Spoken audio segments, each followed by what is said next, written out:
ಪುರುಷೋತ್ತಮ, ಮಹಾಮಹಿಮನಾದ ನೀನು ಈ ಕುಲಹೀನನನ್ನು ಇಷ್ಟೊಂದು ಆಧರಿಸಿ ಕರೆತರಲು ಕಾರಣವೇನು ದೇವ? ಕರ್ಣ, ಪರಮಾತ್ಮ, ಕುಲಹೀನರಲ್ಲಿ ಕಂಡು ಬರುವ ಗುಣಾಶಯಗಳು ನಿನ್ನಲ್ಲಿ ಕಂಡು ಬರುವುದು ಒಮ್ಮೆ ಆಲೋಚಿಸಿ ನೋಡು. ಪರಮಾತ್ಮ, ನಾನೆಂತಿದ್ದರೂ ಓರ್ವ ಸೂತನೆಂಬ ವಿಚಾರವನ್ನು ಈ ಪ್ರಪಂಚವೇ ಮರೆಯುವಂತಿಲ್ಲವಲ್ಲ ದೇವ? ಕರ್ಣ, ಪರಮಾತ್ಮ, ನೀನು ಸೂತನಲ್ಲ, ಶ್ರೇಷ್ಠವಾದ ಚಂದ್ರವಂಶವೇ ನಿನ್ನ ವಂಶ. ಕುಂತಿಯೇ ನಿನ್ನ ತಾಯಿ, ಸೂರ್ಯನೇ ನಿನ್ನ ಜನಕ.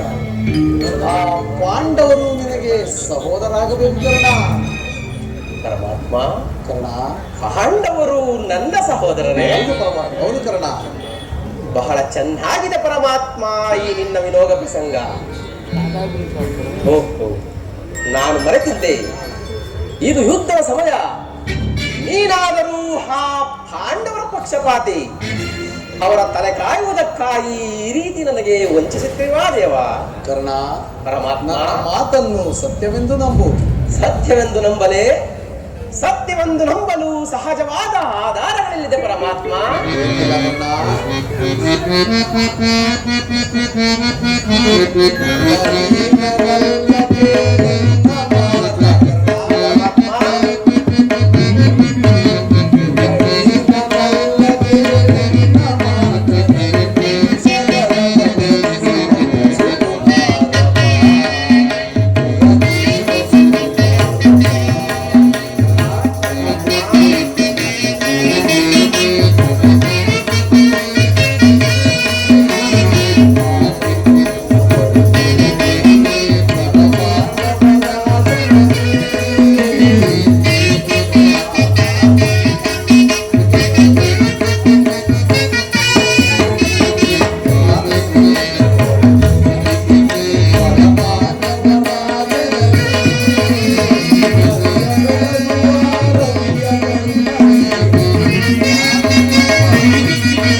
ಏಕಿಲ್ಲ ಕರ್ಣ. ಹಿಂದೆ ನಿನ್ನ ತಾಯಿಯಾದ ಕುಂತಿ ದೇವಿಯು ದೂರ್ವಾಸ ಮುನಿಗಳಿಂದ 5 ಮಂತ್ರಗಳನ್ನು ಉಪದೇಶವಾಗಿ ಪಡೆದಳು. ಆ ಮಂತ್ರಗಳು ಫಲಿಸುವವೋ ಇಲ್ಲವೋ ಎಂಬ ಸಂಶಯದಿಂದ ಮೊದಲನೇ ಮಂತ್ರವಾದ ಸೂರ್ಯ ಮಂತ್ರವನ್ನು ಜಪಿಸಿದಾಗ ನೀನು ಜನಿಸಿದೆ ಸದೇವ. ಆಗ ನಿನ್ನ ತಾಯಿಯು ಲೋಕಾಪವಾದಕ್ಕೆ ಎದುರಿ ನಿನ್ನನ್ನು ಗಂಗಾ ನದಿಯಲ್ಲಿ ತೇಲಿಬಿಟ್ಟಳು. ನಂತರ ನೀನು ಸೂತರ ಕೈಯಲ್ಲಿ ಸಿಕ್ಕಿ ಅವರ ಪಾಲನೆ ಪೋಷಣೆಯಲ್ಲಿ ಬೆಳೆದು ಈಗ ಆ ದುರ್ಯೋಧನ ಆಸ್ಥಾನದಲ್ಲಿ ಮಾಂಡಲಿಕನಾಗಿರುತ್ತದೆ. ಕರ್ಣ, ಪರಮಾತ್ಮ, ಈಗಲೂ ನನ್ನ ಸಂಗಡ ಬಾ. ಆ ಪಾಂಡವರನ್ನು ಕೌರವರನ್ನು ನಿನ್ನ ಪಾದದ ಕೆಳಗೆ ಬೀಳುವಂತೆ ಮಾಡಿ ಅವರಿಂದಲೂ ಸಾಮಂತ ರಾಜನಿಂದಲೂ ಹೋಲಿಸಿಕೊಂಡು ದಿವ್ಯರತ್ನ ಸಿಂಹಾಸನವನ್ನೇರಿ ರಾಜ್ಯಭಾರ ಮಾಡಿದಂತೆ ಕರ್ಣ. ಪರಮಾತ್ಮ, ಪಾಂಡವರು ನನ್ನ ಸಹೋದರರೇ? ಹೌದು ಪರಮ ಭಾಗ್ಯವತಿಯಾದ ಕುಂತಿ ದೇವಿಯು ನನ್ನ ಹೆತ್ತ ತಾಯಿಯೇ? ಇದು ಸತ್ಯ ಸಂಗತಿಯೇ ವಾಸುದೇವ? ನೀನು ಪೂಜಿಸುತ್ತಿರುವ ಸೂರ್ಯದೇವನಾಣೆಗೂ ನಿನ್ನ ಜನ್ಮ ವೃತ್ತಾಂತವು ಸತ್ಯ ಸತ್ಯ ಸತ್ಯ. ಓ ನನ್ನ ಭಾಗದ ತುರುವಿದೆ ನನ್ನನ್ನು ಎಷ್ಟು ವಿಧವಾಗಿ ಕಾಡುತ್ತಿದೆ.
ಒಂದು ಕಡೆ ಆಶ್ರಯ ನೀಡಿ ಆದರಿಸಿದ ಆ ಕೌರವ ಪ್ರಭು, ಮತ್ತೊಂದೆಡೆ ಸೋದರರೆಂಬ ವಾತ್ಸಲ್ಯವನ್ನು ಸುತ್ತಿಕೊಂಡಿರುವ ಆ ಆಶಾ ಪಾಂಡವರು.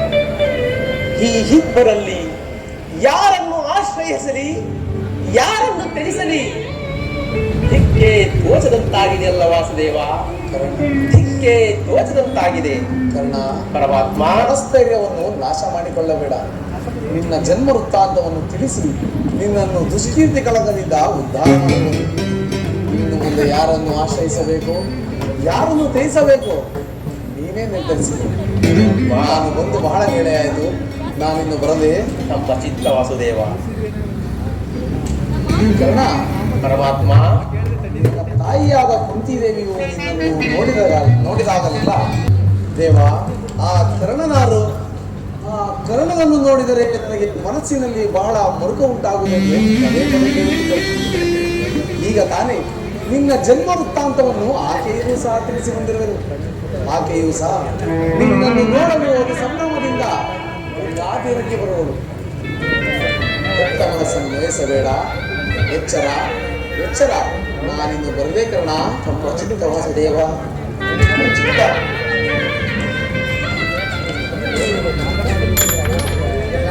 ಶ್ರೀಕೃಷ್ಣ ಪರಮಾತ್ಮನು ಎಂದಿಗೂ ಅಸತ್ಯವನಾಡುತ್ತಾನನು. ಲೋಕೈಕ ವೀರರಾದ ಪಾಂಡವರು ನನ್ನ ಸಹೋದರರೇ. ಧರ್ಮವೇ ತನ್ನ ಉಸಿರೆಂದು ನಂಬಿರುವ ಧರ್ಮರಾಯ ನನ್ನ ಸಹೋದರನೇ. ಸಾವಿರ ಆನೆಯ ಬಲವುಳ್ಳ ರೌದ್ರಾಂತ ಸಂಭೂತನಾದ ಆ ಭೀಮಸೇನ ನನ್ನ ಸಹೋದರನೇ. ತೇಜೋಮಯ ಮೂರ್ತಿಗಳಾದ ನಕುಲ ಸಹದೇವ ಅವರುಗಳು ನನ್ನ ಸಹೋದರರೇ. ಪಾಂಡುರಾಜ, ಕುಂತಿದೇವಿ, ಮಾದ್ರಿದೇವಿ ಇವರುಗಳು ನನ್ನ ಜನನೀ ಜನಕರೇ. ಅದು ಅಲ್ಲದೆ ಪರಶಿವನೊಡನೆ ಸರಿಸಮನಾಗಿ ಹೋರಾಡಿ ಪಾಶುಪದಾಸ್ತ್ರವನ್ನು ಪಡೆದು ಯಾರನ್ನೇ ಯುದ್ಧಕ್ಕೆ ನಿಂತರೂ ಅಪಜಯವನ್ನೇ ಕಾರಣ ಆ ನನ್ನ ಪರಮ ವೈರಿ ಎನಿಸಿಕೊಂಡ ಪಾರ್ಥ ನನ್ನ ಸಹೋದರನೇ. ಅರ್ಜುನ, ಅರ್ಜುನ, ನಾಡಿನ ಭಯಂಕರವಾದ ಯುದ್ಧದಲ್ಲಿ ನಿನ್ನನ್ನು ಕೊಲ್ಲುವುದಾಗಿ ಪ್ರತಿಜ್ಞೆ ಮಾಡಿದನಲ್ಲೋ.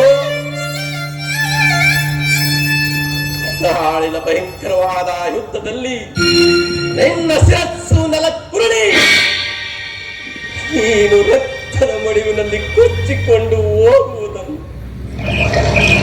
ಈ ಪಾಪಿ ಕಣ್ಗಳಿಂದ ಹೇಗೆ ನೋಡಲಿ, ಹೇಗೆ ನೋಡಲಿ? ಇದುವರೆಗೂ ಬಂಧು ವರ್ಗದವರು ಯಾರೆಂದು ತಿಳಿಯದೆ ವೇಟೆ ಪಡುತ್ತಿದ್ದ ನನಗೆ ಇಂಥವರೇ ನನ್ನ ಬಂಧುಗಳು ಎಂದು ತಿಳಿದ ಬಳಿಕ ಮನಸ್ಸಿನಲ್ಲಿ ಎಂತಹ ಕಳಮಳ. ಹೇ ಪಾಪಿ ಕರ್ಣ, ಪಾಂಡು ಪುತ್ರನಾಗಿ ಜನಿಸಿದ ನೀನು ಆ ಪಾಂಡವರನ್ನೇ ಕೊಲ್ಲಲು ಹೊರಟಿರುವೆನು. ಹೀಗಿರುವಾಗ ಆ ಪಾಂಡವರನ್ನು ಕೊಲ್ಲಲೇ ಅಥವಾ ಉಳಿಸಲೇ?